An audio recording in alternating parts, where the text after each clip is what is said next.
Once upon a time, there lived a wealthy merchant in a magnificent villa on the outskirts of a great city.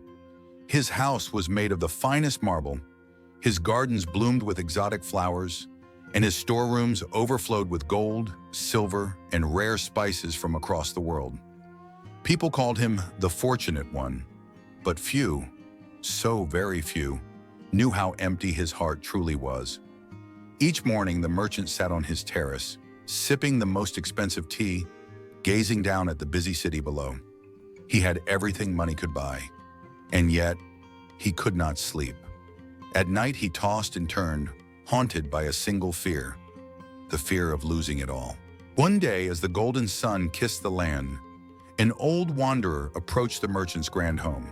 He wore simple clothes, carried a wooden staff, and had a small bundle tied on his back. His face was marked by time, but in his eyes, there was peace, a deep, unshakable peace the merchant had never known. "What do you want, old man?" the merchant asked as the wanderer stepped through the gate. "Just a glass of water and a place in the shade." Surprised by his modesty, the merchant invited him in. They sat together in the garden. The old man drank slowly as if the water were the finest drink in the world. "You seem content with very little," the merchant said. "Do you have no worries? No desires?" "Worries come and go like clouds. Desires? Yes, but they do not rule me. I own nothing, yet I lack nothing." "How can that be?" "I have everything, and yet I find no peace."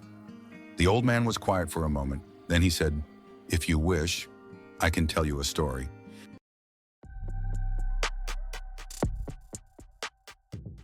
Long ago, in a distant village, there lived a man who owned a magical golden bowl.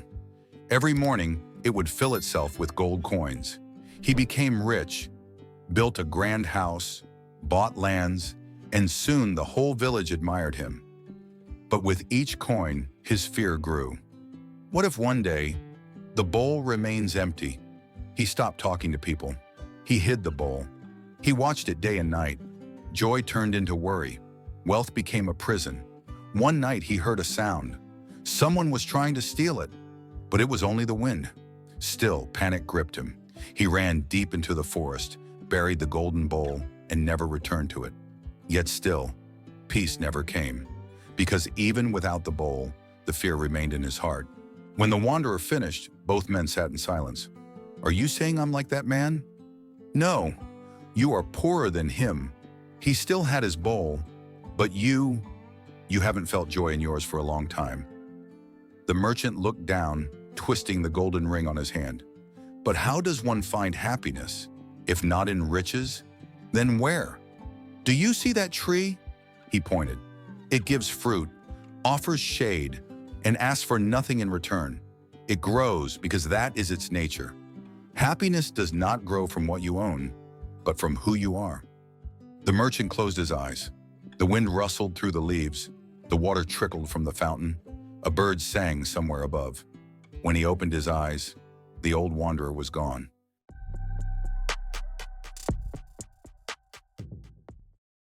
The once wealthy merchant now lived in a small home on the edge of the city. He had given away his riches, bought a small piece of land, and spent his days helping poor families rebuild their lives. People said he had lost his mind. Who gives away fortune willingly?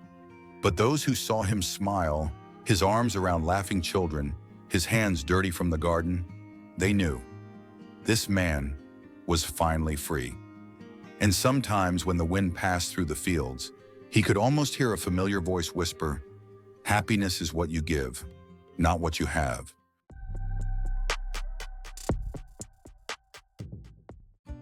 You can own everything and still feel empty. True happiness does not grow from gold, but from an open heart.